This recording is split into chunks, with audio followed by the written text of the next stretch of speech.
reebicha yookiin immoo lola yeroo dheeraatiidhaanii walitti deebi'aniitu jiru jechuudha. Ashamaa akkam jirtu hordoftoonni Qiddoo yuutiib marti keessan sinii jechaa jechuudha. Egaa wantoota naahii Ubiyyeen dabarsanii tokko tokkodhaan ni beektu jechuudha. Kanaafin ani yeroo baay'ee warra yuutiibii irratti warreebaniidhaa fi baay'istaniituma hin gaddinaa dhumni isaanii keekii tokkodha sinin jedhee jechuudha. Yeroon jedhu immoo nama gadde faana hin gaddina jechuu miti maaliifidha jechuun bakka gaafa namni tokko gadduu wajjin hin gadduun isi barbaachisaadhuma jechuudha. Haa ta'uyyuu malee egaa isaanii haala kanadhaan araaramaniitu jiru jechuudha. Yeroo baay'ee egaa Naahiin gara laafummaa isaatiidhaan kan inni miidhamu immoo hin qabu. Gara laafummaa isaa hir'isuu qaba. Eenyu akka isa miidhuu fi eenyu akka isa hin miine adda baafachuu qaba yoo jedhanii dubbataniitu jiru jechuudha. Ubiyyeenis immoo kanaa olitti deemuun nan barbaachisu hanga kanaatti deemeera kabaja koo kanaa ol miidhuun nan barbaachisu yoo jettu dubbatteetu jirti jechuudha. Dhugaadha egaa nutiyyuu baay'ee jechuun maaliif akkas gootii kan jedhamus keessa keenya jira ture garuu immoo isumaan barsiisuuf akka ta'edha jechuudha. Haadha daa'imaa taatee keessaayyuu immoo araasii qabdi. Araasii manatti dhiyeessitee ganaa immoo yeroo dargaggeessa faan asiif achi jettu kunis sirriidha jedhamee hin yaadamu jechuudha. Haa ta'uyyuu malee immoo jechuudha. Egaa isaanii walumdeeffachuu waluma barsiifachuudhaaf idduma tokkotti walumaan jiraachuuf jedhaniitu dubbataniitu jiru. Ani karaa mataa kiyyaa jechuudha.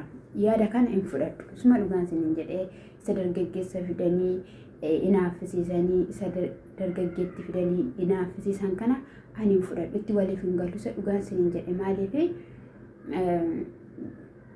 yeroo xuxuxuqamuu yeroo wanta akkanaa kun uumamu borus kanumatu uumameetu deebinee nagaan uumama wanta jedheen dhiiraas amanuuf ishiin dubartiinis waan amantuu fi kun sirriidha yaadoon akka kootti garuu isaan sirriidhaadhaan sirriidha. Akka inni balleessee isaaf hin gallee itti dhagaamee jiru.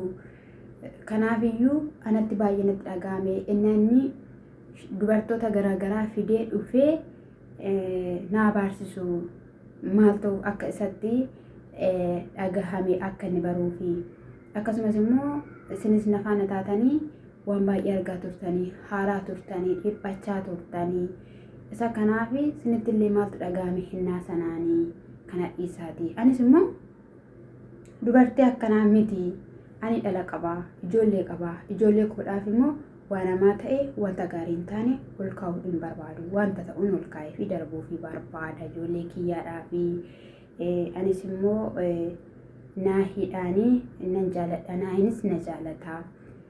Isas immoo hiriyaadhuma kuusan jedhe kanayyuu geessee dhaqee amma akka inni yaada naa qabu akkam akka inni iddoo naaf qabu argeetu jira.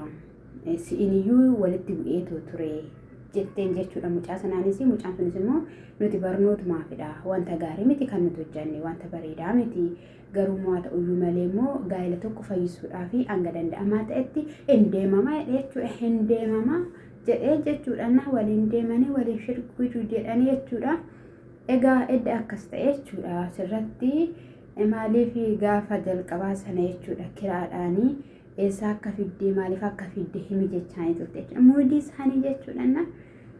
Isa kanas niin jedha warri yuutiibii jechuudha. Gaa'ela isaanii gidduutti gaafa waltumaan gaafa wal boccooqan hin amaniina coggaaraa keessan of hin gubiina of hin waadiina akkasutoo ta'e akkanatoo ta'e hin jedhiina maaliif jennaan gaafa waltumaan gaafa warreeban gaafa wal ari'an jechuudha. Subscribe isaanii baay'ata view isaanii baay'ata faaraalii ba'aa fi kan mana madaamii keessatti eenyutu si boboccoo eenyutu sitti gaafa biyyatti galtan jechuudha. Wal boboccoo qabba mana keessan faan itti fidaa dhiira biraa itti fidaa maaliif jenna yuutiibiin keessan hin guddata akkasitti hin godhani dhugaa dubbachuudhaaf hin godhina. Eeshi hin godhina. Godhaasan siniin jedhe kana hin godhina dogoggoradha.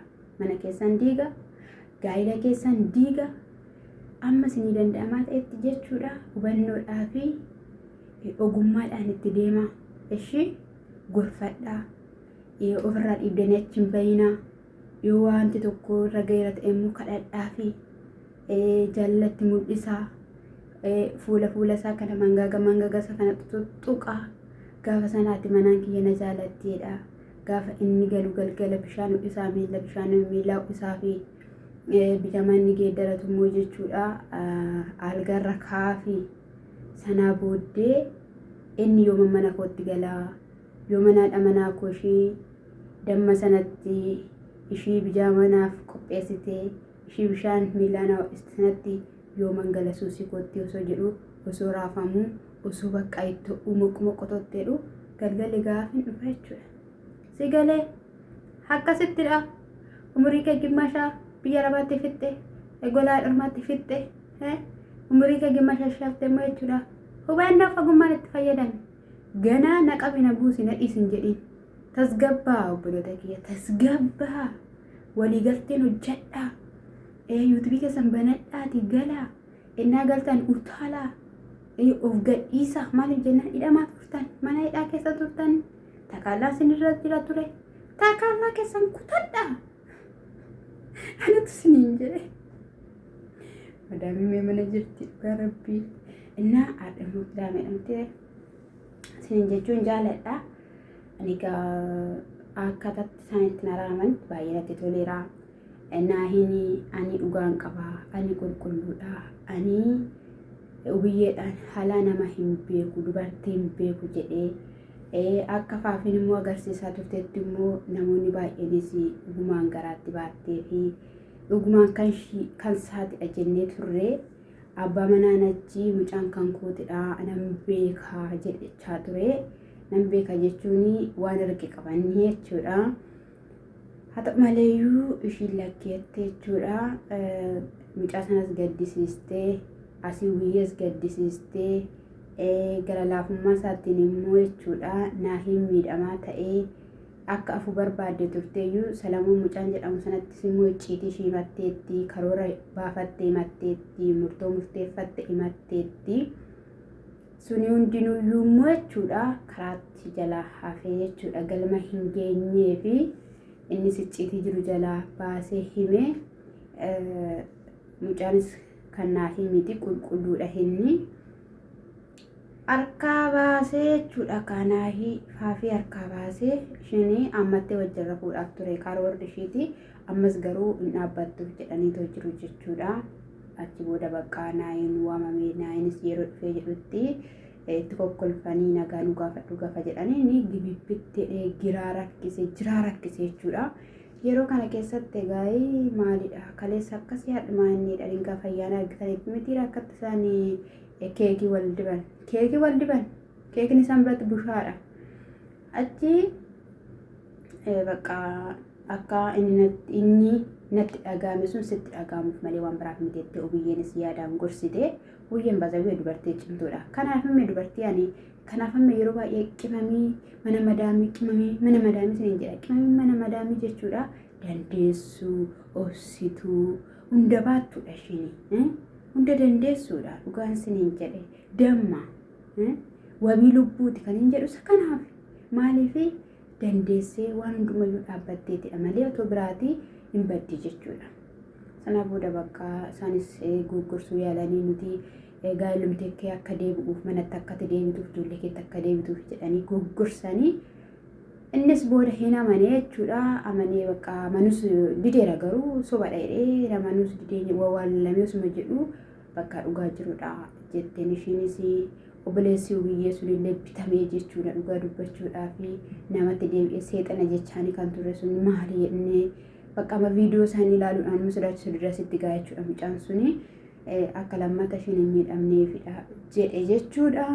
Hojii gaarii hojjetanii hojii bareeda hojjetanii gaa'ela isaanii dhaabanii bakka sana booda bakka kottuu haadha manaa keeti jedhee walitti hammachiisee walitti fide achi bakka isaanis immoo wala haammatanii jechoota tokko tokkos buusanii hordoftoota dhiifama gaafatanii walii isaanii dhiifama gaafatanii haala sanadhaan dabarsanii achi booddees immoo ashuunfa illee qufaniitoo jiru.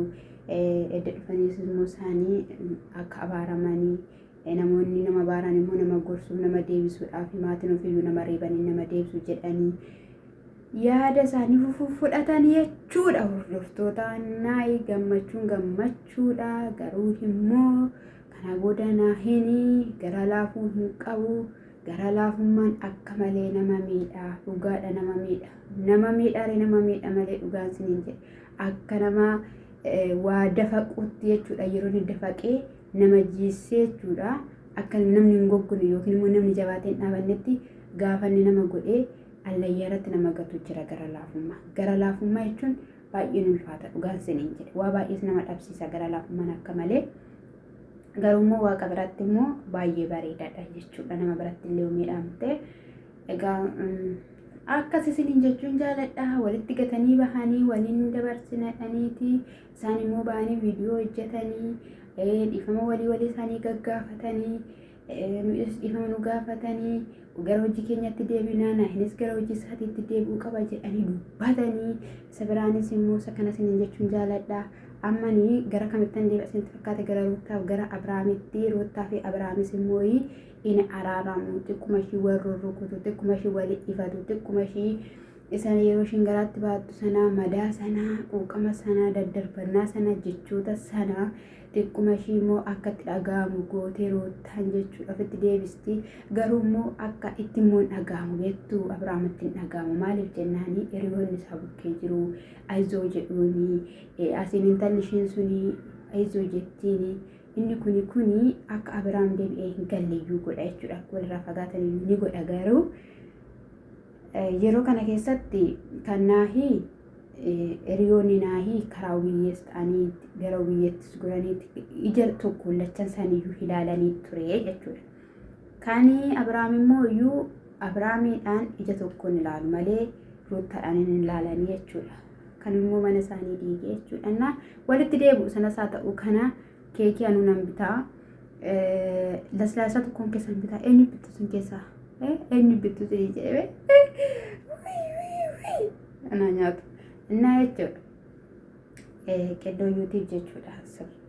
Subscribe Oromiyyee lammii qaalii warqoota koo ambassoota kiyyaa bucheewwan subscribe naa godhaati. Na guddisaa sinin jechuun jaaladha. Ani immoo baay'een sin jaaladha. Baay'een sin kabajaa sinin jechuun jaaladha. Egaa kana caalaa oduu sinitti dheeressuu sinin jedha. Gooftaan koo sinaa eebbisu. Shalom.